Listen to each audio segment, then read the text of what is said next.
right, 931ZAK. What's happening? Go to Facebook Live right now. Right now, Ruel Sailor is on the Sam Suk Show. Locked up for 15 years. Wrongfully convicted. In his own words, right now, live on Facebook. Yo, Mac, I don't even understand how they didn't understand. What's happening? What's happening, brother? How you doing? How you doing today? Oh, man, I'm doing good, man. I'm doing real You good? good. You good? You good? Yeah. Yeah, come on in, guys. Welcome everybody. Come on in. Come on in. Come on in. Come on in. Welcome everybody around the country, around here in Cleveland, Ohio. Welcome to the show. In your own words, good to see you, man. Good to see you. When I saw your story, I was blown away. And this is not the first time. I probably have heard this story, like yours, a few times. It's kind of common. Yes. Pull the mic a little closer for you. There you go. As we have everybody coming into the, there you go. Welcome everybody on board. You got to say big ups to your moms. Oh, yeah. My lady right there. Yeah. She's like, that's my baby. That's my baby. My baby's home. When they had a one-on-one this morning, just me and her. Yeah. Kick it, catch up. Yeah. Eat some slimers. Yeah. You was talking about the prices were a lot different for 15 years ago. Yeah, I ain't see that coming. Yeah, man. So we wanted to give you this time to, let you speak in your own words. As I mentioned earlier, wrongfully convicted. 15 years you spent in jail for a murder that you did not commit. Take us there, if you would, take us there, because a lot of folks was wondering, like, well, how did he end up in there? We know how the system is, but tell your story. I got a best friend by the name of Cordell Hubbard. We've been best friends since third grade. Same classroom. My mama right here, she'll tell you. Same classroom, third, fourth, fifth, sixth, all the way to high school. Yeah. He got in trouble, I got in trouble, vice versa. We was always into something. So when we got to be teenagers, we in high school, we in the streets selling drugs, and it was a detective by the name of Eugene Jones. He had it out for us, and we had a few run-ins, and he always vowed he'd get us, and he could never catch us. And when I catch y'all, I'm gonna get y'all and put y'all away forever. Mm-hmm. We ain't think nothing about it. As we got older, we got out the streets. You know what I'm saying? We was still doing wrong, but we was out the streets, though. We was still doing wrong. We wasn't sitting on the corners doing what we was doing. We was moving past that. And an altercation came about with Cordell. His sister had called him one night. We was out having drinks. Me, him, and a couple of the fellas, we was having drinks, and his sister had called and told him that somebody had robbed her and put a gun on her. So he didn't ask no questions. He went over there to go see about his sister. And I guess the altercation took place when he was over there, and Omar Clark wound up being shot and killed, but Cordell shot him and killed him in self-defense. So at the time of the murder, there wasn't no suspects, or they didn't know what happened. But slowly but surely, his sister's name came up and Cordell's name came up. They was arrested. They couldn't find a third party involved, so they just kept going to court, and they told Cordell, I guess they was gonna throw his case out because they didn't have a shooter. They had Cordell, he was the actual shooter, but they had him as the accomplice. Instead of them drilling and doing a good case and finding the shooter guilty, they went out and tried to make a bigger case, try to find some more people. So they went out and tried to find a shooter, and the detective Eugene Jones decided to do his own investigation and implement me in his crime, like, because he knew me and Cordell was best friends. So he's saying, like, if it was two people there, it had to be Ruel Sater there with Cordell because they best friends, they always together. And this guy really living around and intimidated all my witnesses that I had for alibi witnesses, wouldn't allow them to come to court, told these guys they better not show up for court, and people that own places that we was at that night went to their bars and told them they better not come to court. So when trial came around, I was arrested first and foremost. I was arrested. You was arrested. Yeah. I got word that I had a warrant for homicide. They kicked my mother door in looking for me, saying I had a warrant for homicide. I went and turned myself in instantly. They asked me two questions. They asked me what's my nickname on the streets, what kind of car I drive. That was it. I ain't get out of jail since. That was the only thing they asked me. They ain't asked me about the crime, the murder, or nothing. Just what's my nickname, what kind of car I drive. So I was like April 2nd, 2003. I was in trial like May 10th, 2003. Like 30, 40 days later, I was in trial. Me, Cordell, and his sister. Yeah.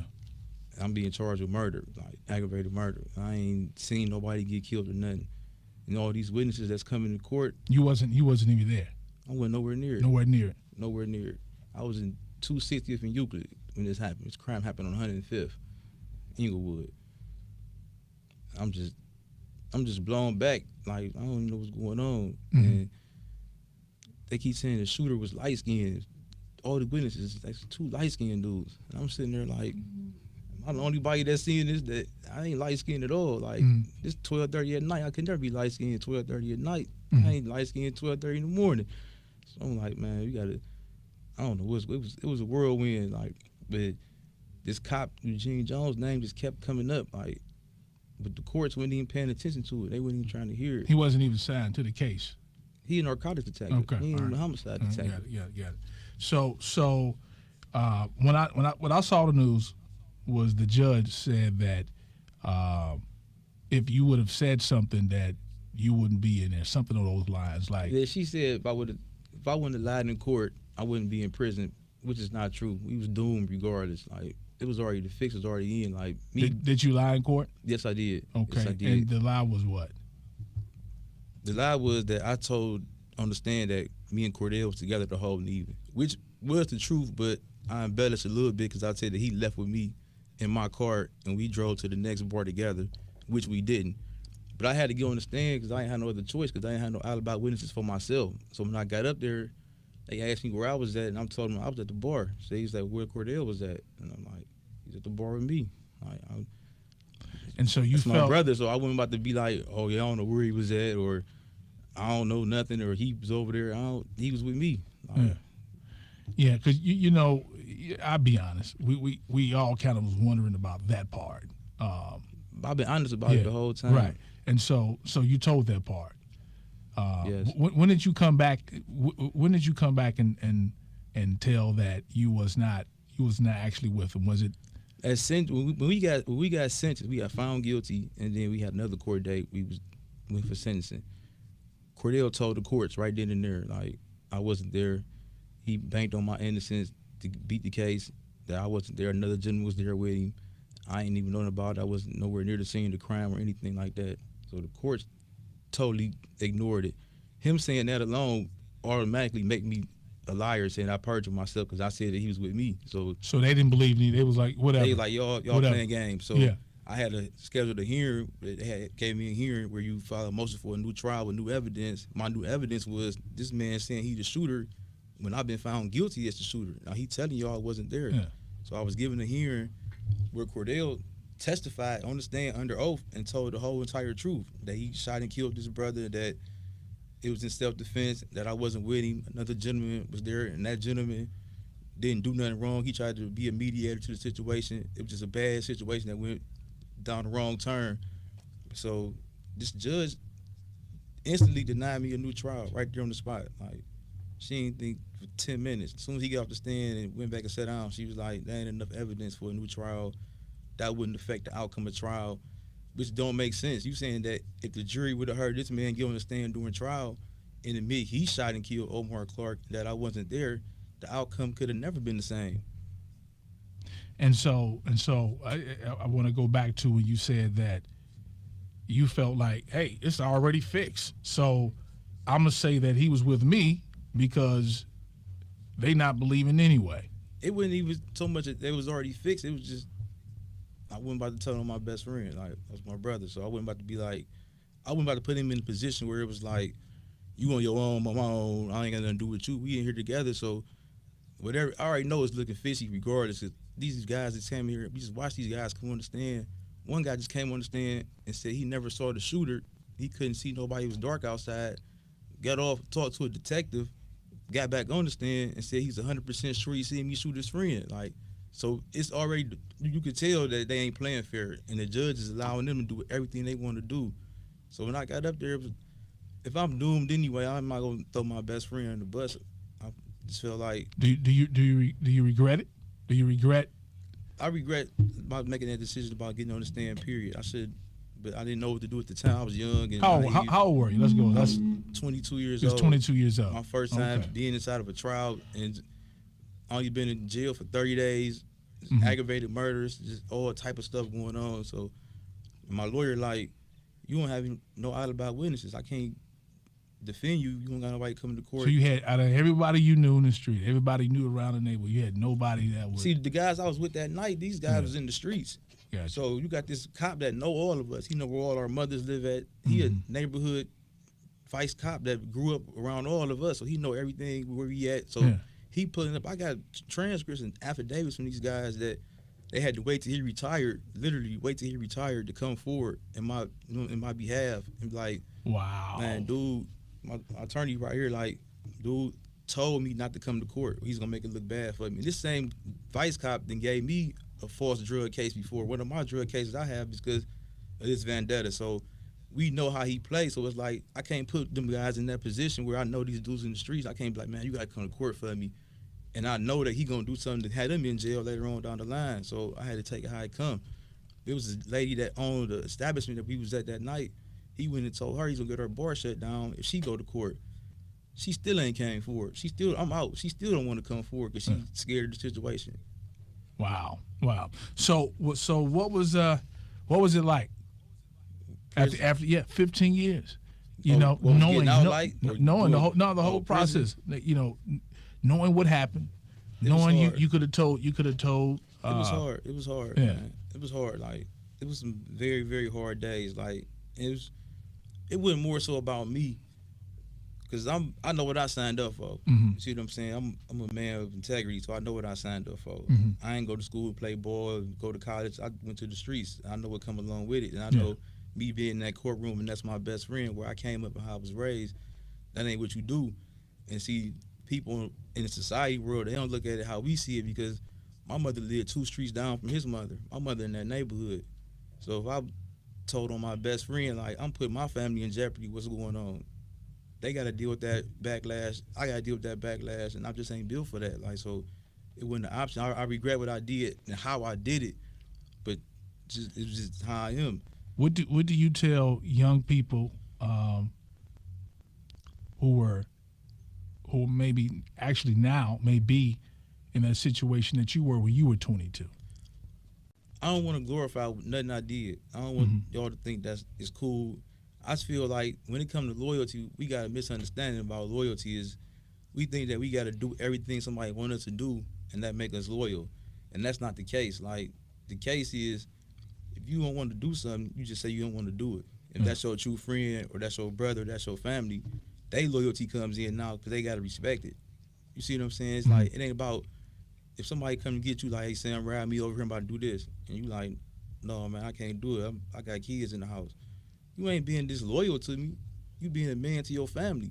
Yeah. And if I don't respect that, then I'm being disloyal to you.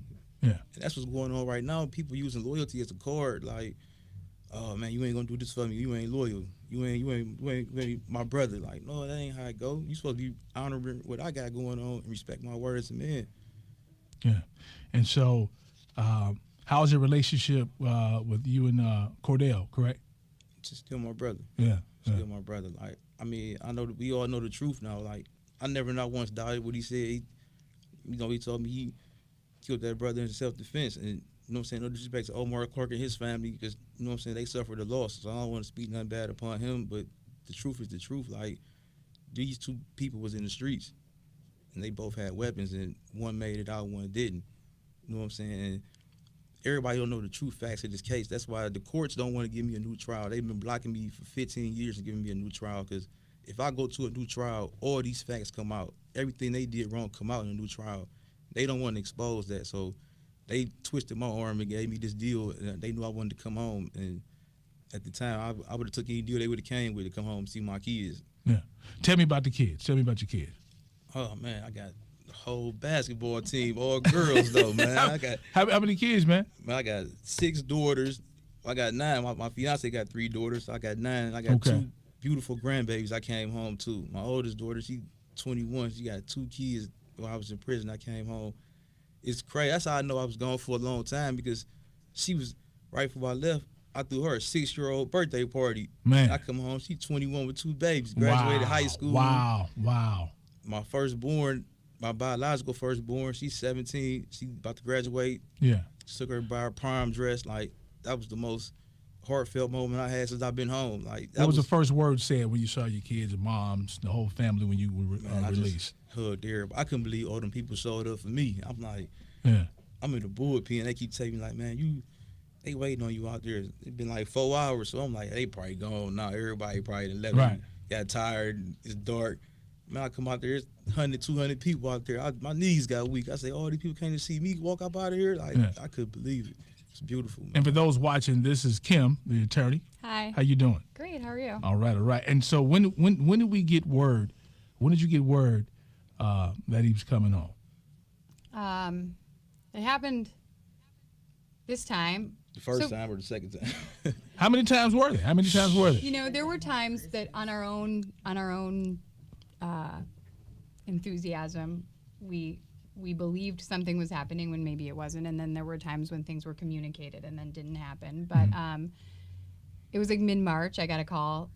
It was a Wednesday, and Russ Ty from the Conviction Integrity Unit said, "Hey, I'm going to conference Jennifer in," and Jennifer's my co-counsel from the Innocence Project, who joined the team a few years ago, and she's been great. And he says, let's conference her in. And I was walking out of another hearing, and I sit down, and he said, we're going to file a joint motion to vacate.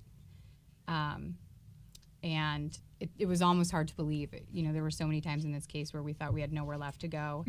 And yeah, I had to sit down like this. Say it again. What's our time frame? How long? And he said Monday. And so I'd already had a prison call scheduled with Al. How did you guys connect?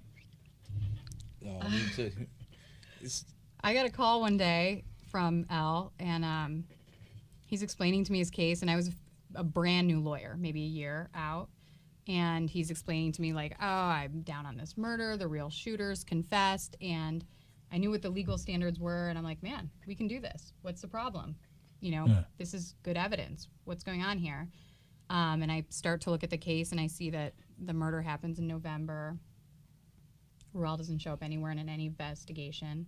Till March 25th, Eugene Jones files a report that it's somebody named Will, or maybe Will is really L, and L is really Ruel, and that day they go pick up a witness, drag him down to the Justice Center, and he had described the shooter as a light-skinned black male, and all of a sudden, out of nowhere, 6 months later, he IDs Ruel.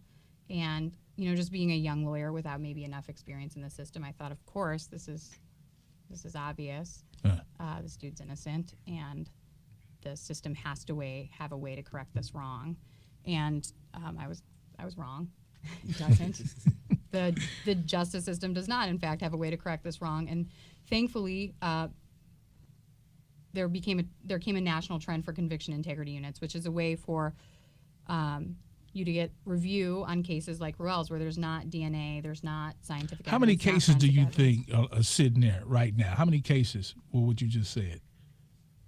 In my office, I'm a small, like one other attorney in my firm, and she does domestic relations. In my office, I have 5.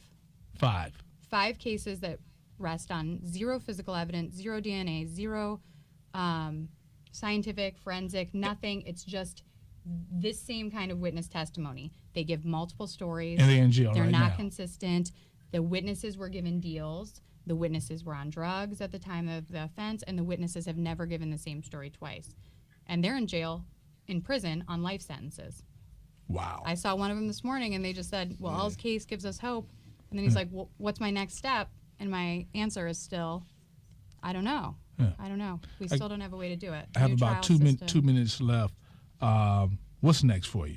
You out now. What's next for you? What are your plans? I'm trying to be an inspiration, man. Not just to the brothers in the penitentiary, because I'm definitely an inspiration to them, but to these young dudes out here, and not even just the young dudes, the dudes my age and your age, like, because we allowing the next generation to be lost. So my goal is to speak to them.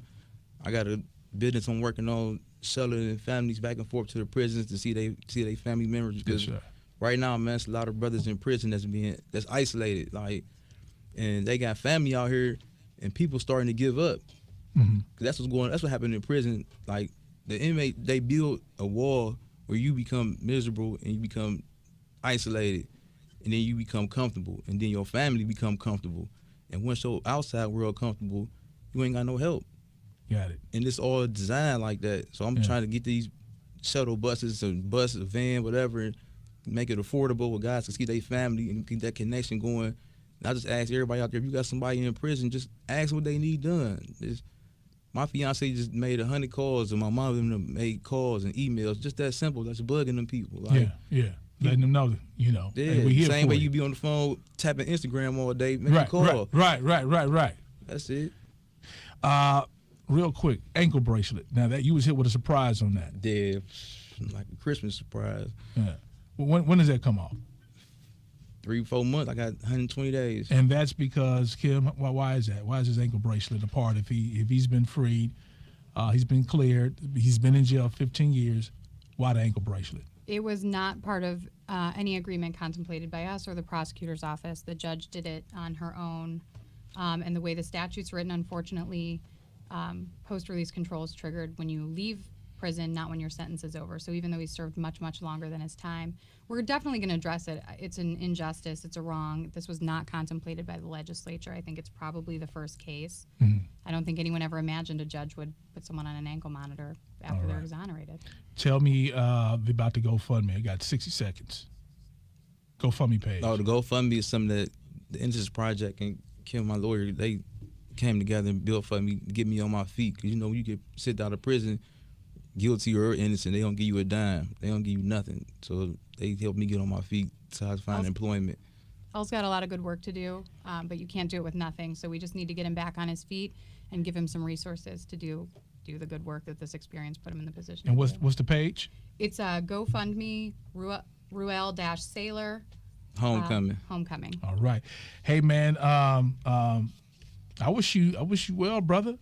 You know what I'm saying? And I can tell that a whole lot has changed. Man, for the great, for the good. I appreciate you giving me this platform to share my story. Yes, sir. Appreciate All right. it. Hey, I need you guys to share this video as well, man. The Sam Silk Show. Thank you. All right, brother Saylor. Brother, sister, mama. Thank you. All right.